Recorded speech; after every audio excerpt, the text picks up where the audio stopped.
After the First World War, many European nations gained its independence, for example Poland, Czechoslovakia and the Baltic states, but also Iceland. However, it did not experience the horrors of war. Iceland became independent from Denmark on the 1st of December 1918. The Kingdom of Iceland was proclaimed. Now, at the eve of the Second World War, Iceland remained neutral, but it did not last for long, because on the 9th of April 1940, Nazi Germany overran Denmark, and with the existing ties between Denmark and Iceland, the Nazis saw Iceland as a strategic position to harass Great Britain. But it never got that far, because the British, on their turn, invaded Iceland on the 10th of May 1940, which was also the exact date the Nazis invaded the Netherlands.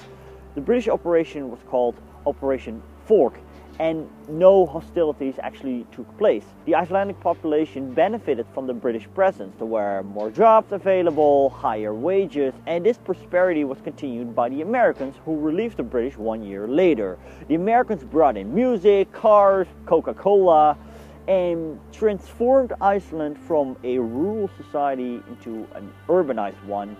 So the Second World War, and also the first actually, have been called the Blessed Wars by the Icelandic people. On the 17th of June 1944, Denmark was still under Nazi occupation. Iceland proclaimed itself as an independent republic. After the Second World War, the Cold War started and Iceland joined NATO. The Americans had a base at Keflavik. As we all know, no military hostilities in Western and Northern Europe took place during the Cold War. Now, you might argue, especially for you war buffs out there, that the Icelandic history is pretty boring. I mean, Iceland was not involved in any direct military confrontation, but that's not entirely true.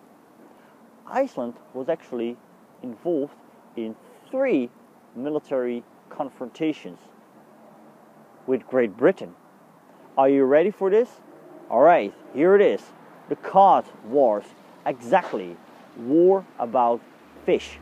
See, the Icelandic economy was heavily relying on fishing. So therefore, Iceland expanded its naval frontiers and also their fishing zones. But soon, British fishermen found themselves in Icelandic waters. The first Cod War, so to say, took place in 1958.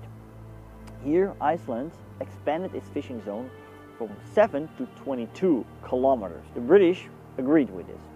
At first it didn't, but there was not much they could do about it. The second Cod War took place in 72-73. There, Iceland expanded its naval frontier to 93 kilometers. Now, the British sent warships, and one deadly casualty was there. It was an Icelandic man. He was in a ship that was crashed by a British military ship. It was more like an accidental death, and this was the first and only deadly casualty of the war. An agreement between the British and Icelandic was signed. Now, the third Cod War was the most serious. It took place in 1975, when the previous agreement had expired. Iceland expanded its naval frontier, and therefore also its fishing zone, to 370 kilometers. British fishermen ignored this and started fishing in Icelandic waters. Icelandic patrols intercepted them and damaged their ships and fishing nets. Some people got wounded by this. The British were furious and they sent warships. Now, at that point, Iceland threatened to exit NATO and close the American base at Keflavik. So therefore, the British reluctantly agreed. So basically, Iceland has won these 3 military interstate disputes.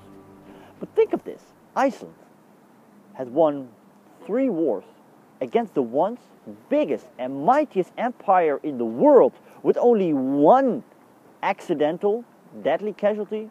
That's quite an accomplishment. Alright, I'm going to leave it here. I hope you enjoyed these videos, and especially for you Icelandic people out there, if you've seen this, leave a comment below. I'll read them all. Thanks for watching. Do not forget to subscribe, and until next time.